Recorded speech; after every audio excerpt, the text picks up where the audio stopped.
नमस्कार, आपसे मेरा नाम है शुभवीर यादव एडवोकेट और मैं आप सभी के लिए लीगल एडवाइस पर वीडियोस अपलोड करता हूं जो कि आप सब लोग लाइक करते हैं, पसंद करते हैं, शेयर करते हैं और सब्सक्राइब भी करते हैं। अब तक नहीं किया तुरंत करिएगा और दूसरे लोगों तक भी जानकारी को जरूर शेयर करिएगा।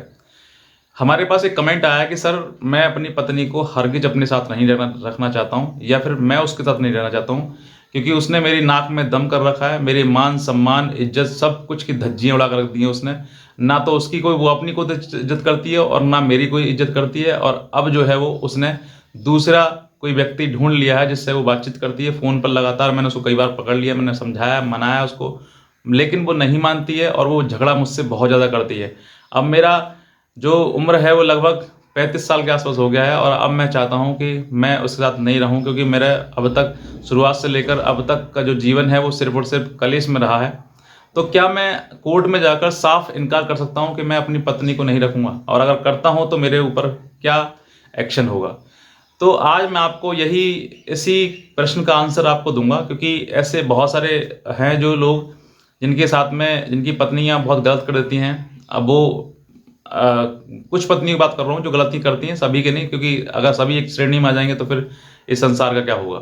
तो आपको अगर ऐसी कोई पत्नी आपके साथ में आ गई है कि भाई अब आपका जीवन उसने हराम कर दिया रखना, या फिर आप रहना संभव नहीं है दोनों का, और आप कोर्ट में ये कहना चाहते हैं कि मैं अपनी पत्नी को नहीं रखना चाहता हूँ, तो देखिए सबसे पहले आपको पॉइंट ये देखना है कि आपकी पत्नी के जो ना रखने के कारण है वो क्या है। आप कोर्ट में सीधे ही मान लीजिए कोई भी केस हुआ आपका, मेंटेनेंस डीवी या 498 कोई सा भी केस है आपका, या फिर आप डाइवोर्स लेना चाहते हैं, तो आपका जो कारण है उस बात के पीछे पहले वो कारण दर्शाएं। यानी कि जैसे मान लीजिए मैं फॉर एग्जांपल बताता हूँ कि आपकी पत्नी के कहीं अवैध संबंध चल रहे हैं, तो उसका आप ओरली अगर एलिगेशन लगाएंगे तो फिर आपकी कोई बात नहीं सुनी जाएगी। लेकिन अगर उसी ओरल एलिगेशन के साथ साथ में अगर आप एविडेंस प्रोड्यूस करेंगे कोर्ट में, तो कोर्ट उस बात को मानेगा भी, समझेगा भी, और आपका दुख जो है वो उसको समझ में आएगी कोर्ट के लिए। कोर्ट में भी इंसान बैठे हुए हैं, जज साहब है वो भी एक इंसान है। अब उनको भी आपको समझाना है, तभी आप सभी आप सामने वाले व्यक्ति समझ पाएंगे कि भाई रखने का ना रखने का कारण क्या है।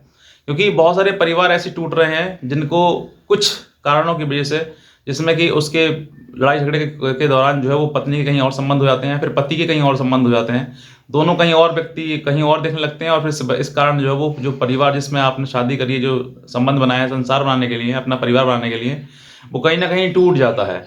तो ऐसे समय पर आपके लिए यही चीज़ें हैं कि आप जब कोर्ट में आप जाएं तो एक ही बात कहें कि नहीं रखना है। इस बात को आप नहीं कह सकते हैं। यहाँ पर अगर आप कहोगे कि नहीं रखना नहीं रखना, तो ये तो आपकी दबंगगिरी होगी, दादागिरी हो गई, इस चीज़ से नेगेटिव इफेक्ट पड़ेगा। लेकिन अगर आप अपनी बात को पहले ये बताएं कि ये कारण है, इसी कारण की वजह से मैं अपनी पत्नी को अपने साथ में नहीं रखना चाहता हूँ, और अब जो है वो इतने रिश्ते इतने बुरी तरीके से टूट चुके हैं, यानी कि संबंध इतने खराब हो चुके हैं कि साथ रहना संभव ही नहीं है।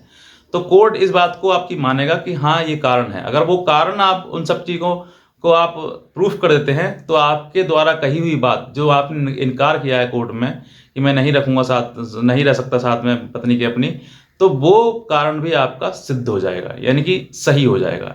तो आपको यही करना है कि अगर आपकी पत्नी, अगर आप उस पत्नी के साथ में नहीं रहना चाहते हैं और नहीं रखना चाहते हैं, तो आप कोर्ट में भी इनकार कर सकते हैं। ऐसी बात नहीं है कि आप कोर्ट में इनकार करेंगे तो कुछ गलत हो जाएगा, नहीं, आपके पास ये अधिकार है कि आप नहीं रखें, लेकिन आपको वो कारण भी बताना पड़ेगा जिस कारण वजह से आप नहीं रहना चाहते हैं।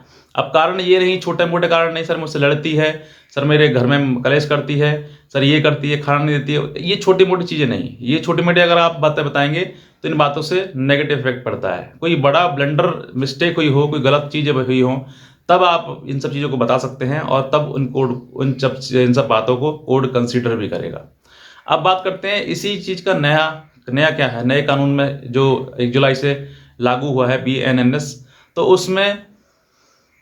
उसमें जो है आपका क्या उसमें, अब उसमें देखिए जो प्रावधान दिया गया है वो भी उसी में कुछ परसेंटेज जो है वो फोटोकॉपी कर दिया है, मतलब एज इट इज़ पेस्ट कर दिया है।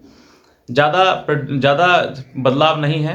आपके साथ में जो नई कानून आई है उसमें मैं आपको टाइम टू टाइम अपडेट भी करता रहूँगा। और रही बात ना रहने की, देखिए नया कानून हो या फिर पुराना कानून हो, दोनों कानूनों में सेम ही बात है कि अगर आप नहीं रहना चाहते हैं तो आप अपने कारण बताएं और अपनी बात बताएं, और आप अपने आप को, वो आपकी इच्छा अनुसार है कि आप अपने मतलब बात रख के कोर्ट में मना कर सकते हैं। लेकिन इन सब चीज़ों से आपके लिए ये नुकसान हो सकता है कि आपके ऊपर मेंटेनेंस बांध दिया जा सकता है, आपको मेंटेनेंस देना पड़ सकता है, क्योंकि ये सब चीज़ें जब नहीं रखेंगे तो कहीं ना कहीं वो उस महिला को, जिस महिला को आपने छोड़ा है, या फिर आपने उसको छोड़ा या उसने आपको छोड़ा है, कोई भी व्यक्ति है, तो उसमें उसका फिर भरण पोषण कैसे होगा, यानी कि उसको खाने पीने कौन देगा।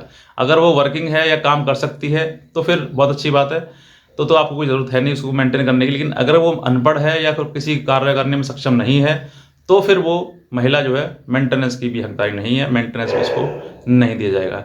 तो बस मैं इतना कहना चाहूँगा, अगर आपको ये वीडियो अच्छी लगी है, जानकारी अच्छी लगी है, तो तुरंत सब्सक्राइब करें, दूसरे लोगों तक भी जानकारी को जरूर शेयर करें। आज का वीडियो देखने में आपसे बहुत धन्यवाद।